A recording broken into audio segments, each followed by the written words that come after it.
आप देख रहे हैं SS4 न्यूज। प्रत्येक खबर पहुंचाए आप तक। देश भर में कोरोना वायरस का कोहराम मचा हुआ है। संक्रमितों की संख्या में लगातार इजाफा हो रहा है। इस बीच प्रधानमंत्री नरेंद्र मोदी ने कोरोना वायरस महामारी के दौरान लोगों का मनोबल ऊंचा रखने में गायकों और कलाकारों के योगदान की सोमवार को सराहना की। पीएम मोदी ने कहा कि संगीत और त्योहारों ने हमेशा ही लोगों को मुश्किल दौर से बाहर निकलने में सहायता पहुंचाई है।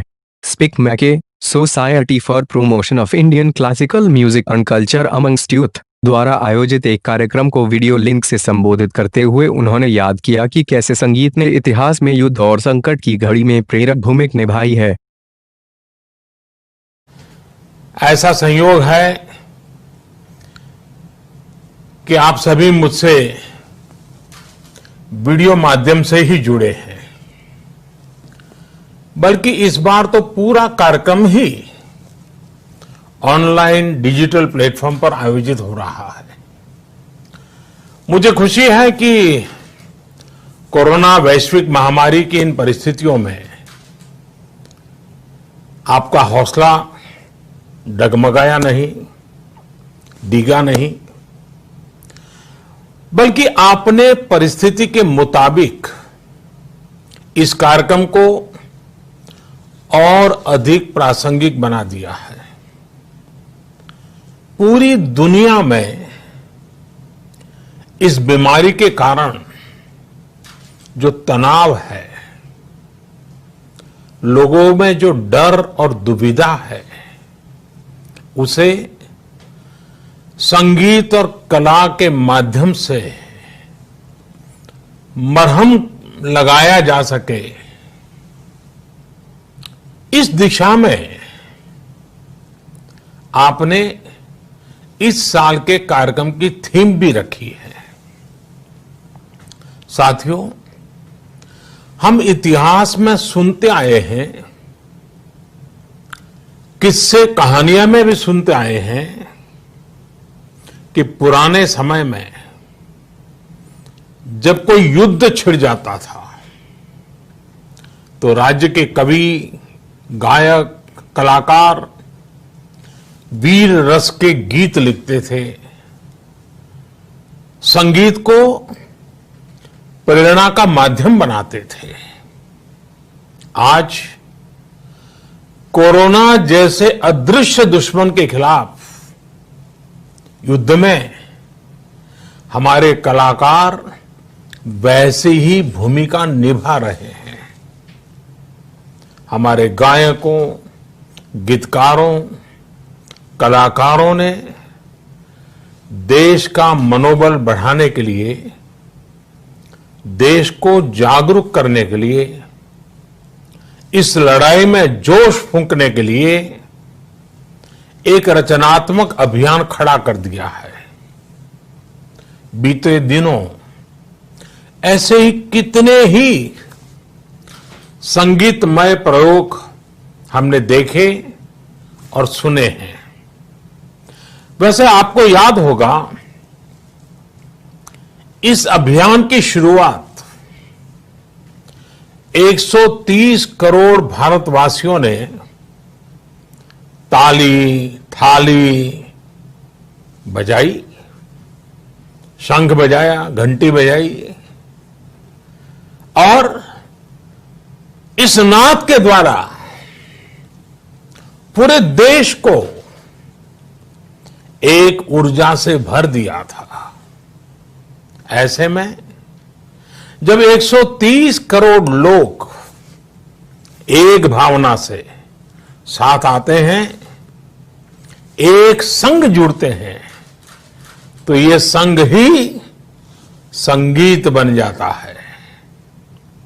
जिस तरह संगीत में एक सामंजस्य की जरूरत होती है, एक अनुशासन की जरूरत होती है, उसी तरह के सामंजस्य, संयम और अनुशासन से ही देश का प्रत्येक नागरिक आज इस महामारी से लड़ रहा है।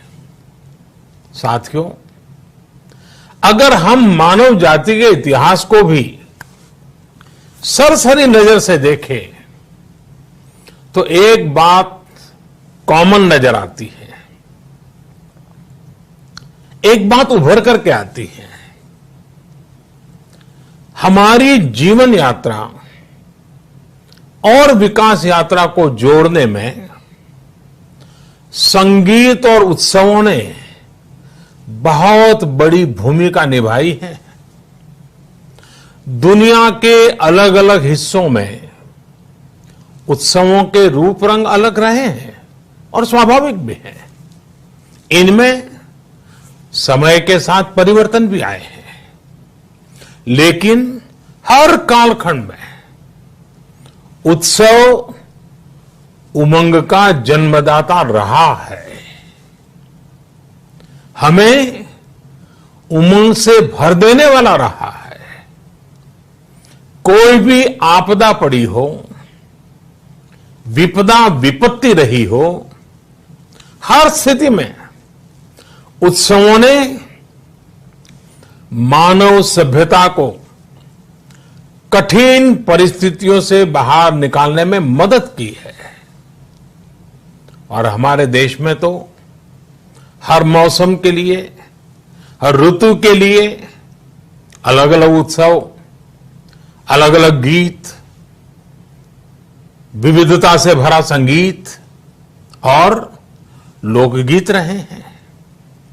किसान जब खेत में बुआई करता है तो अलग गीत गाता है, फसल पकने पर अलग लोकगीत होते हैं, फिर फसल काटने पर अलग गीत गाए जाते हैं।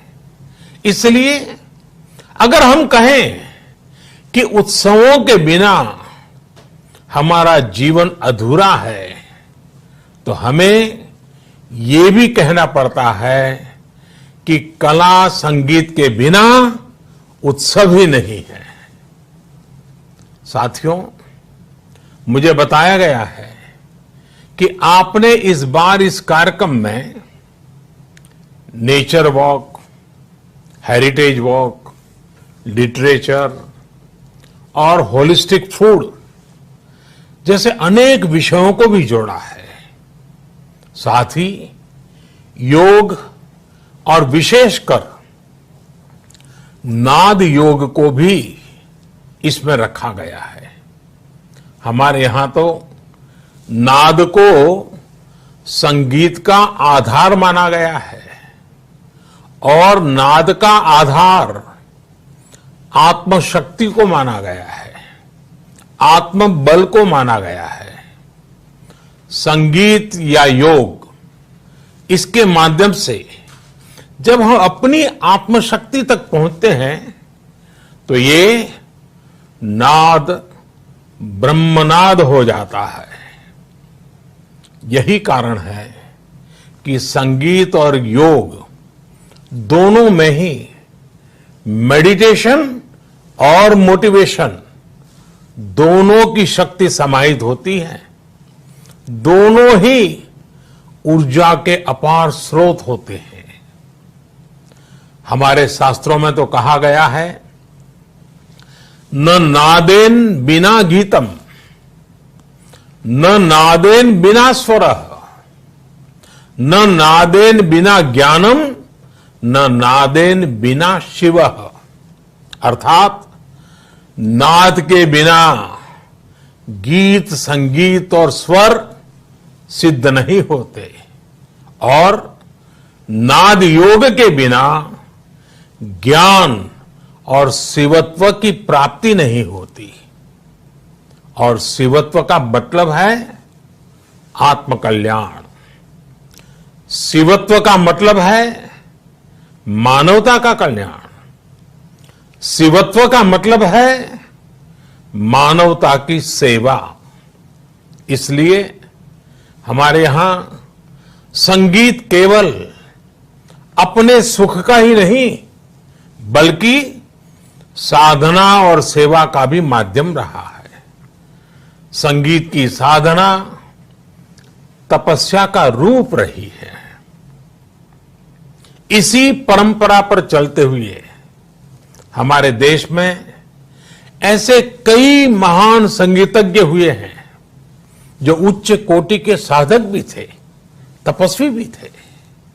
उन्होंने अपना पूरा जीवन मानवता की सेवा के लिए ही जिया। मुझे खुशी है कि संगीत की ये भावना आज भी देश में सुरक्षित है और ऐसे कई साधक, तपस्वी आज इस कार्यक्रम में उपस्थित है। साथियों, आज हमारा हर एक देशवासी अपने अपने तरीके से, अपनी अपनी क्षमता के मुताबिक सेवा के अभियान में लगा है, जिससे जो बन पड़ रहा है वो गरीबों की मदद के लिए, देश के लिए कर रहा है। संगीत और कला के माध्यम से आप भी सेवा की इस भावना को ही आगे बढ़ा रहे हैं। मुझे विश्वास है कि स्पीक मैके का ये डिजिटल कार्यक्रम भी देश के इस अभियान को एक नई दिशा देने का काम करेगा। ये डिजिटल कन्वेंशन प्राचीन कला संगीत का टेक्नोलॉजी के साथ ये तालमेल, ये फ्यूजन आज समय की मांग भी है। राज्यों और भाषाओं की सीमाओं के ऊपर उठकर आज संगीत एक भारत श्रेष्ठ भारत के आदर्श को भी पहले से ज्यादा सशक्त कर रहा है। आप देखिए, आज बंगाल में बैठा व्यक्ति इंटरनेट पर पंजाबी गाने सीख रहा है। पंजाब का युवा दक्षिण भारत के संगीत को सीख रहा है। लोग जो सीख रहे हैं उससे 130 करोड़ देशवासियों को जोड़ भी रहे हैं। लोग सोशल मीडिया पर अपने क्रिएटिविटी के माध्यम से नए नए संदेश भी पहुंचा रहे हैं। कोरोना के खिलाफ देश के अभियान को आगे बढ़ा रहे हैं। संकट के समय में संगीत देश की सामूहिक शक्ति का एक नया स्रोत बन गया है। मुझे पूरा विश्वास है हमारे देशवासियों की ये ऊर्जा, आपका ये प्रयास कोरोना से मुकाबला कर रहे लोगों का मनोबल बढ़ाएगा, लोगों को एक नई आशा, एक नया आत्मविश्वास देगा। आप सभी स्वस्थ रहें, 2 गज दूरी का पालन करते रहें, लोगों को जागरूक करते रहें। इसी कामना के साथ मैं अपनी बात समाप्त करता हूं। स्पीक मैके और उनकी टीम को भी, आप सभी महानुभावों को, सभी कलाकारों को, आप सभी को एक बार फिर बहुत बहुत शुभकामनाएं। धन्यवाद। नमस्कार। फॉर न्यूज प्रत्येक this is for news channel को लाइक, शेयर और सब्सक्राइब